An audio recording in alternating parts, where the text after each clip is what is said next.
السلام عليكم ورحمة الله وبركاته. ازيكم حبايب قلبي متابعين قناة مطبخ شو على اليوتيوب؟ عاملين ايه؟ يا رب تكونوا بخير. النهارده هنعمل مع بعض بانيه اطياب، بانيه الشركات، وهقولك كمان ازاي تحتفظي بيها اكبر قدر ممكن وتحتفظي بيها طول الشهر، هتنفعك باذن الله طول الشهر. تمام. وهنقلي كمان جزء مع بعض ونسويه واوريكم النتيجة في الاخر، كانت نتيجة ممتازة جدا. هنا حضرت معايا كيلو من صدور الفراخ. تمام. في ناس بتعملها من الوراك او فرخه كامله وتخليها.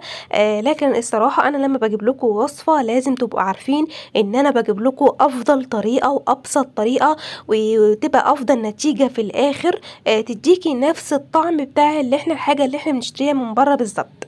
انا هنا عملت كيلو صدور فراخ، قطعته قطع كده صغيره بالشكل دوت. قطعته كده قطع، مش لازم تكون شكلها يعني متناسق، احنا كده هنفرم قطع الصدور ديت. وجبت معايا كده الكبه وبدات ان انا افرم صدور الفراخ دي جزء جزء. طبعا انا كنت بحط جزء جزء عشان برضو الكبه ما تبصش معايا. فبدات ان انا افرم، شايفين ما شاء الله نتيجه الفرم عامله ازاي؟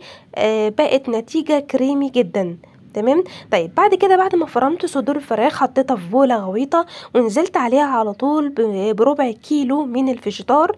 طبعا تقدري تحطي فيجيتار على الرحار او عادي حسب رغبتك انتي. طيب وبعد ما حطيت ربع كيلو من الفيجيتار، ده كان فيجيتار عادي ما كانش عليه اي توابل، نزلت عليه بكيس لبن بودر. طبعا كيس اللبن البودر هنا اختياري. لكن انا باجي بقول لكم على المقادير اللي موجوده على علبه اطياب بالظبط. طبعا مش بنفس الكميه لان هما مش هيبقوا كاتبين نفس الكميه، لكن انت لو جبتي علبه اطياب هتلاقي مكتوب عليها من المكونات لبن منزوع الدسم. ونزلت كمان بنص كوبايه من الدقيق. الدقيق هنا بيخلي الدجاج قطع البانيه معايا بتتماسك جدا. ونزلت كمان بمعلقه من البصل البودر، حوالي معلقه وربع صغيره. ونزلت كمان بحوالي معلقه وربع صغيره من الثوم البودر. تمام.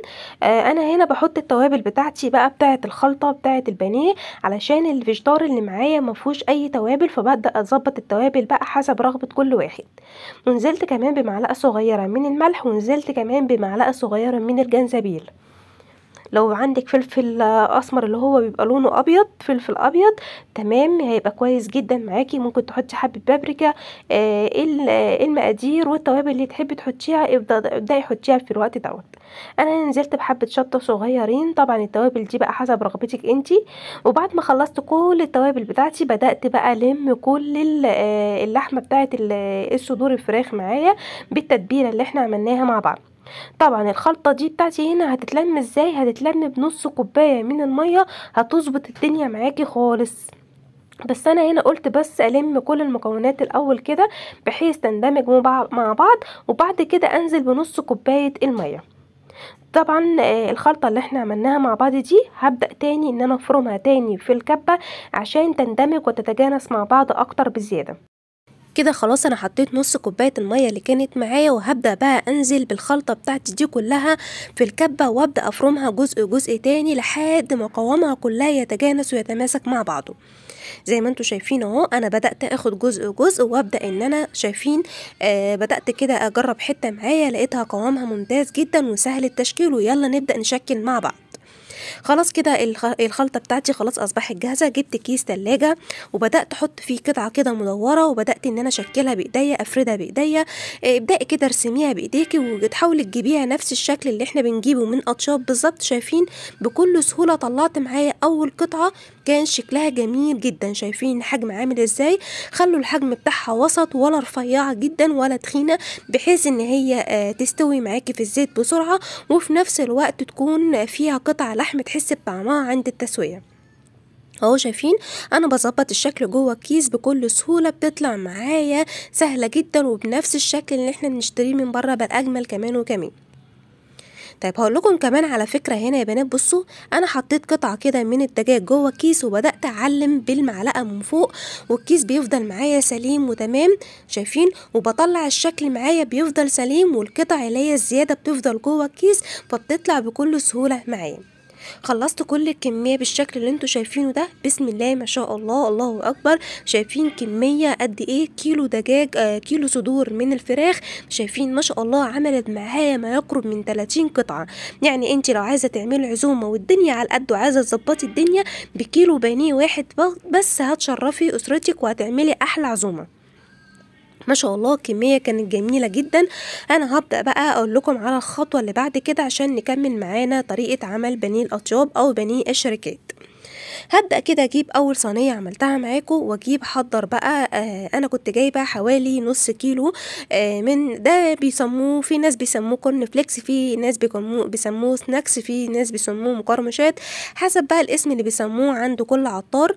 انا بس اديت له كده يعني ضربة في الكبة عشان يبقى ناعم شوية معايا، وحضرت بولة فيها مية عادية خالص من الحنفية. هبدأ بقى ان انا اغرز قطعة البانيه معايا مرة في المية، وبعد كده احطها على طول في الكورن فليكس.